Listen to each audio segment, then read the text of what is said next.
प्रिय छात्रों नमस्कार। एडन गुरु की कक्षा में आपका स्वागत है। मैं आपकी अर्थशास्त्र की टीचर प्रियंका शांडिल आज आपको निर्धनता के विषय में आगे पढ़ाऊंगी।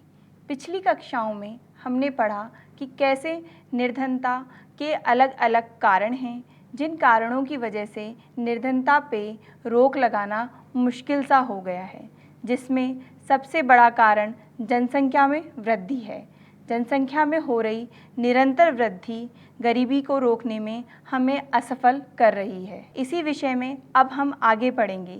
हम देखेंगे किस तरह अभी तक हमने देखा कि भारत में और विश्व में कुल योग में प्रतिशत में कितनी निर्धनता है या कितनी गरीबी व्याप्त है, लेकिन अब हम आगे देखेंगे कि यह निर्धनता या गरीबी अलग अलग समाज में, अलग अलग राज्यों में, अलग अलग देशों में अलग अलग अनुपात में व्याप्त है। सबसे पहले हम इस विषय में अध्ययन करेंगे असुरक्षित समूह का। वह कौन से समूह हैं जो निर्धनता के प्रति अत्यधिक असुरक्षित हैं, जिनमें ज़्यादा प्रतिशत में निर्धनता पाई जाती है। उन समूहों में ज़्यादा प्रतिशत में निर्धनता क्यों पाई जाती है?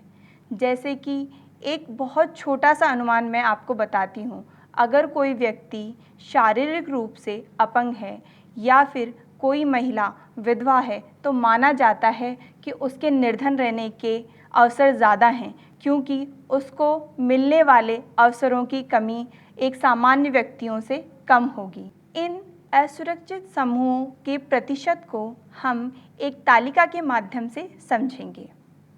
यहाँ पर एक तालिका दर्शाई गई है, जिस तालिका में दिखाया गया है कि किस तरह से कौन सा समूह ज़्यादा असुरक्षित है। इस आरेख में हम देखेंगे तो पाएंगे कि सबसे ज़्यादा प्रतिशत जो दिखाई दे रहा है वह अनुसूचित जनजातियों का है।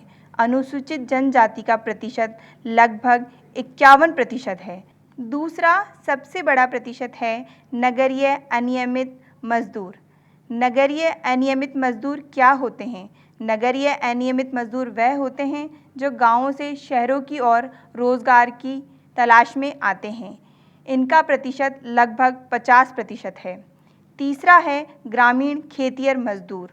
वह मजदूर जो गांवों में रहते हैं और खेतों में दिहाड़ी पर काम करते हैं, जिनका वेतन 50 रुपये या 100 रुपये से ज़्यादा नहीं होता है। इनका प्रतिशत 47% है। चौथा अनुसूचित जातियाँ। अनुसूचित जातियों का प्रतिशत यहाँ पर लगभग 43% दिखाया गया है। और पांचवा है औसत भारतीय निर्धनता अनुपात, जो कि लगभग 26% है। इस तरह से हमने इस आरेख में देखा आर्थिक समूहों में सर्वाधिक असुरक्षित समूह ग्रामीण कृषि श्रमिक परिवार और नगरीय अनियमित मजदूर परिवार हैं। इन सभी समूहों में निर्धन लोगों के प्रतिशत को दर्शाया गया है।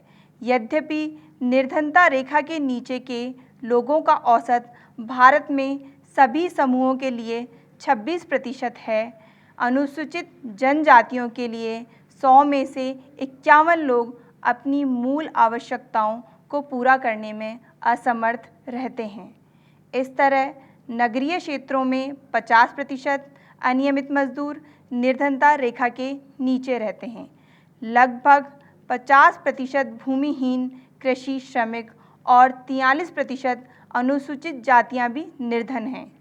अनुसूचित जाति या अनुसूचित जनजाति के सामाजिक रूप से सुविधा वंचित सामाजिक समूहों का भूमिहीन अनियमित दिहाड़ी श्रमिक होना उनकी दोहरी असुविधा की समस्या की गंभीरता को दिखाता है। अब हम अंतर्राज्यीय असमानताओं के बारे में पढ़ेंगे।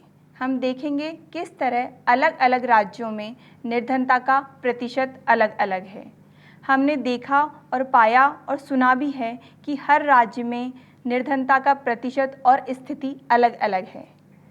स्वास्थी, क्या आप बता सकते हो, आपको पता है कि भारत में कौन सा राज्य सर्वाधिक गरीब है? मैम, बिहार और उड़ीसा। शाबाश स्वास्थी, एकदम सही। भारत में सर्वाधिक गरीब राज्यों में बिहार और आसाम आते हैं। उनमें गरीबी का प्रतिशत लगभग 43% और 47% है, जबकि जम्मू कश्मीर, पंजाब ऐसे राज्य हैं जो अपनी गरीबी को कम करने में कामयाब हुए हैं। तमिलनाडु एक ऐसा राज्य है जिसने अपने मानव संसाधन में वृद्धि करके और शिक्षा के ऊपर अत्यधिक जोर देके अपनी गरीबी के प्रतिशत को तेज़ी से कम किया है।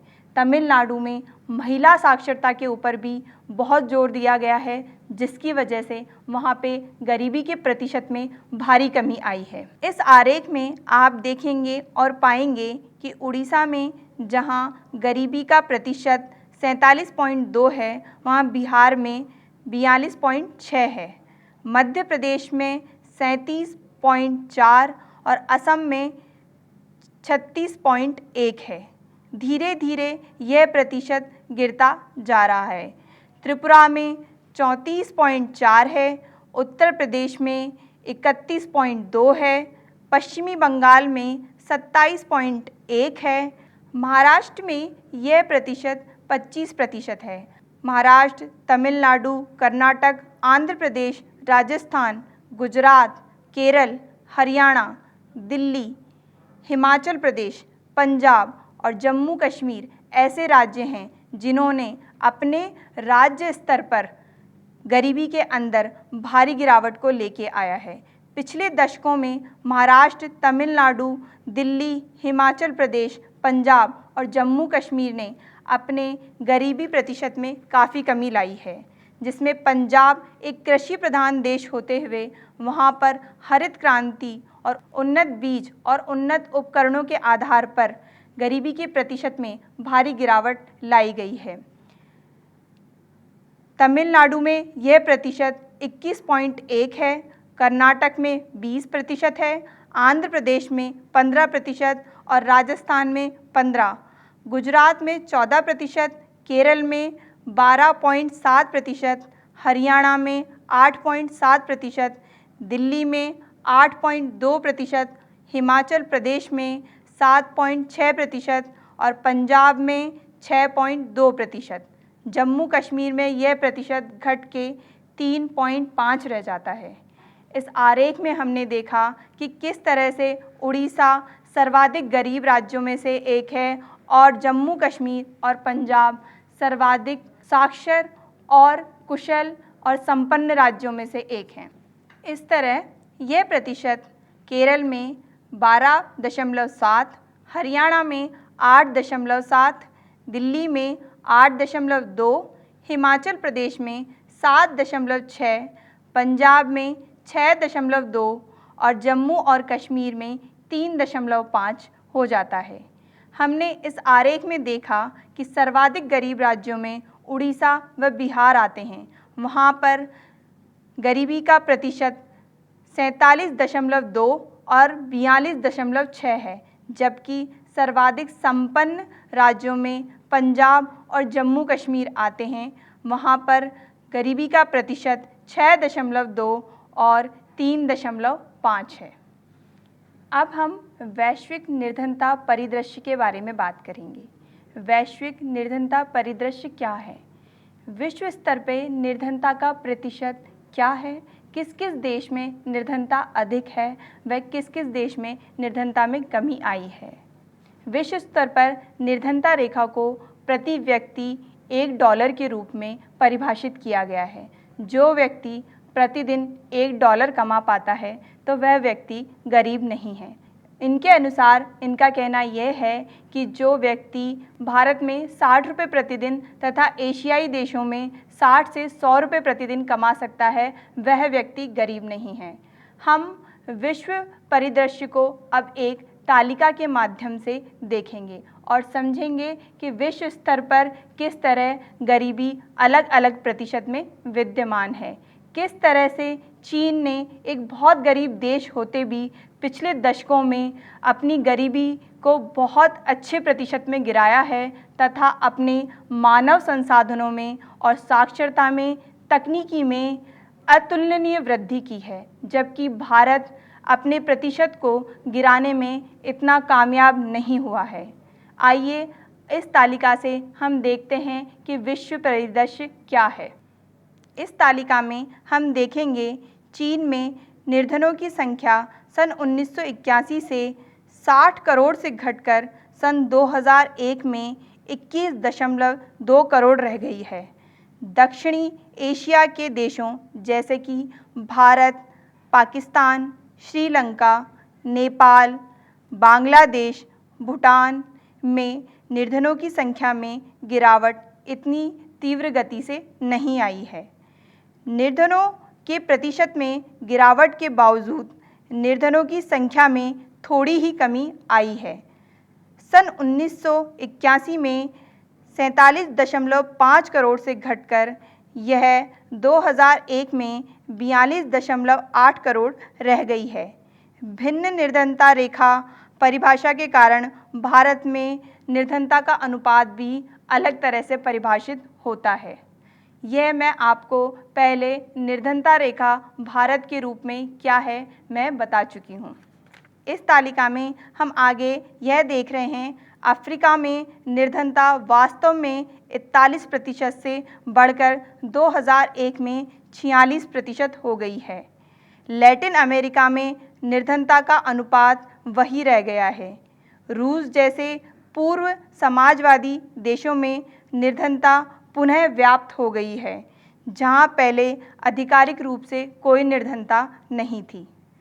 अंतर्राष्ट्रीय निर्धनता रेखा जो कि $1 प्रतिदिन से नीचे किसे मापी जाती है, अनुसार विभिन्न देशों में निर्धनता के नीचे रहने वाले लोगों का अनुपात अलग अलग है, जो इस तालिका में दिखाया गया है। इस तरह आज हमने देखा कि किस तरह असुरक्षित समूह, अंतर्राज्यीय असमानताएं, वैश्विक परिदृश्य पे गरीबी का माप अलग अलग है। हर जगह गरीबी का प्रतिशत अलग अलग है। जिस जगह जिस तरह के प्रयास किए गए हैं गरीबी में, उसी प्रकार की प्रतिशत गिरावट आई है। इस तरह हम ये कह सकते हैं कि रोजगारों में वृद्धि, साक्षरता में वृद्धि, मानव संसाधनों में वृद्धि ऐसे कारक हैं जिनसे निर्धनता में भारी गिरावट लाई जा सकती है। आज की इस कक्षा में इतना ही। अगली कक्षा में हम निर्धनता व उसके उपायों के विषय में पढ़ेंगे। बच्चों, आज हमने जाना कि निर्धनता का सबसे बड़ा कारण जनसंख्या का निरंतर बढ़ना है। निर्धनता में सर्वाधिक प्रतिशत अनुसूचित जनजातियों का है। तमिलनाडु ने मानव संसाधन में वृद्धि करके और शिक्षा के ऊपर जोर देकर गरीबी के प्रतिशत को तेजी से कम किया है।